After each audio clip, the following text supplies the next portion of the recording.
Dr. Victoria Wright. I'm one of the community clinical teachers and also a GP. The session that we do today is focused on physical disability. It's one of our topics within the GP CCT weeks. During GP CCT, we'll discuss cases. So the morning session, we've heard about the cases they have seen in primary care, very different physical disabilities, how that impacts the patient and any issues about accessing primary care, accessing GP, and how we can improve that for our patients. We've then set up about discussing certain objectives about attitudes, different models of disability, and then thought about perception of disability as well and challenged that a bit this morning. This is just setting up really for our afternoon session, which is not based on campus. We're based in a local community centre called Greenbank. They run various sporting activities for the community. It is a community centre, but it's accessible for people with physical disability. This afternoon, our students will actually participate doing power football, wheelchair basketball and bocce with people who are doing that much more regularly and hearing about their experiences. In medicine, we obviously do need to treat patients. We're often seeing patients with problems, and it's often about fixing problems.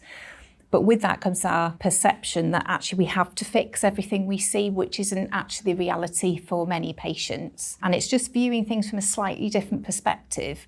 What is it actually like with a physical disability? There are positives to it, and it's actually challenging attitudes and perhaps preperceptions our students, or actually I know us as tutors, might have had, opening up to what it might be like living with a physical disability, hearing about those challenges, trying to address those, but also find about ways that we can improve that. Hearing about what individuals can do might just allow our students to just view patients slightly differently, see them holistically, don't see it as, oh, you've got a problem to fix, basically. Just see it as what are you like as an individual, which is what we should be doing for every single patient. There's nothing better than actually hearing and seeing people. We've had the same people each time at Greenbank sharing their stories, so it's quite consistent for our students. But actually hearing and seeing somebody saying, actually, I compete nationally on a power football team, I'm studying my degree, I'm doing all these things, it actually might challenge things a lot more than a feeling it's just somebody they've got for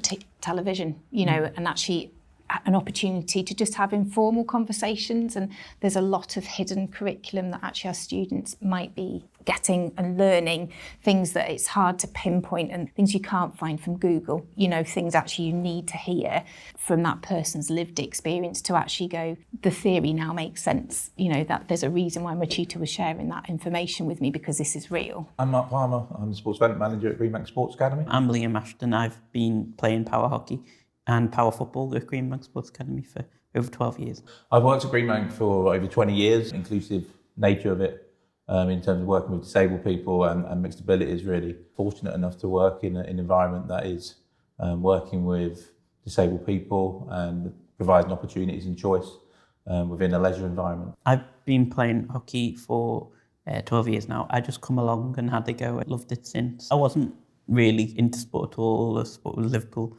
FC, but I was actually at a doctor's appointment. I'm a consultant advised that I go and try power hockey at Greenbank, and so I came along one day and had a go, so just through their recommendation. What Greenbank does is it gives you power sports like power hockey, power football, and it means you can just freely play a sport and you're doing it all yourself. The chair's helping you, but you're getting involved, you feel like you're independent, you can actually get involved, and it helps you forget about what's your disability really, by you feel more free. When we talk about power football, power hockey, it's just about presenting those choices.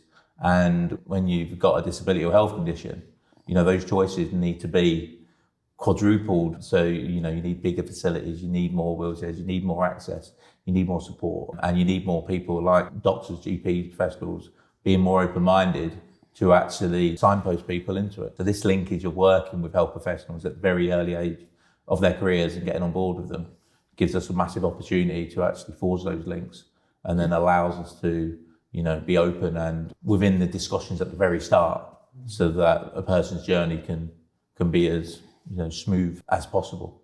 The good thing about power hockey is able-bodied people can play competitively. There can only be one able-bodied player on each team on the pitch at the same time. But it's about inclusion, it's including people without disabilities, so it makes it equal, because you're in the same power chair, you're equal on the playing field, and I've played against able-bodied people and I've been better than them, and it's so empowering really to be you can just beat them, and it's be the same, be equal, which is something that I don't think anything else offers really. I just like to say how important it is for medical professionals to suggest stuff to people, because it can change people's lives really, because people can just be sitting at home and nothing to do, but that one thing a week with their power sport can really change them mentally and physically. Even if you're just sitting in the chair, you feel like you sweat sometimes and your heart rate goes up, so it's definitely good for you physically as well. My name's Harry Sultan. I'm a third-year medical student at the University of Liverpool. Hi, I'm Millie. I'm also a third-year medical student at the University of Liverpool. We did wheelchair football in the electric wheelchairs first, and then we did boccia, which I've personally never heard of. It's like similar to bowls, but it's a seated game, and it's suited to people with all different disabilities, and it's really accommodating to everybody. And we played wheelchair basketball at the end, which was a lot more difficult than I had originally anticipated. Quite a lot of body strength. Body strength, yeah. But also it's like the competitiveness of the football as well.